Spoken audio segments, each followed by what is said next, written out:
Hello, আসসালামু আলাইকুম। আজকে নিয়ে আসছি কলমির শাক। এটা রুটি দিয়ে খাওয়ার জন্য আমি বানাচ্ছি। একটু ভিন্নভাবে দেখানোর চেষ্টা করেছি এখানে। তো এখানে দেখেন আমি কলমি শাক নিয়েছি। শাকগুলোকে আমি এভাবে একদম কুচি কুচি করে কেটে নিচ্ছি। আমি আপনারা চাইলে বটি দিয়ে কেটে নিতে পারেন। তো আমি সবগুলিকে কুচি করে কেটে নেব। তা এখানে দেখেন আমি এইভাবে কেচির মাধ্যমে কুচি করে কেটে নিচ্ছি। একদম কুচি কুচি করে কেটে আমি ধুয়ে নিয়েছি শাকগুলি। তারপরে এখানে নিয়েছি আমি জিরা ফোড়ন দিয়ে দিয়েছি। তারপরে এখানে নিয়েছি আমি পেঁয়াজ একটু বড় বড় কেটে রেখেছি। তারপরে এখানে দিয়ে দিলাম রসুন, তারপরে দিয়ে দিলাম আমি কাঁচামরিচ। তো একসাথে দিয়ে লাল করে ভেজে নিয়েছি। তারপরে এখানে নিলাম আমি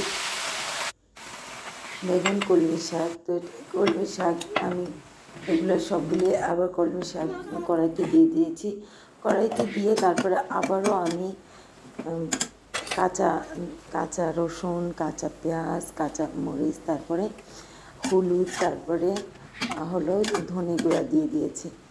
ধনে গুঁড়া দিয়ে তারপরে একটু ঢাকনা দিয়ে রান্না করে আমি একটু লবণ দিয়ে দেখেন আমার এটা প্রায় হয়ে আসছে।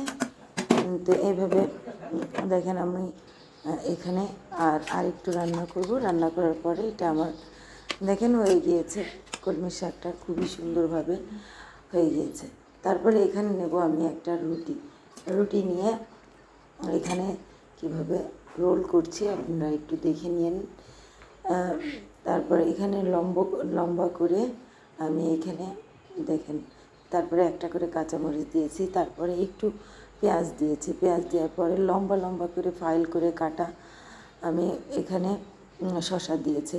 শসা দিয়ে সুন্দরভাবে এটা দেখেন কি সুন্দরভাবে ডেকোরেশন করে আমি এটাকে মুড়িয়ে নেব। তো এখানে আমি মুড়িয়ে নিয়েছি। মুড়িয়ে নেওয়ার পর আমি এটাকে কাটবো। এই যে দেখেন কাটার পরে এটা দেখতে কতটা লোভনীয় লাগবে দেখেন। তো আমি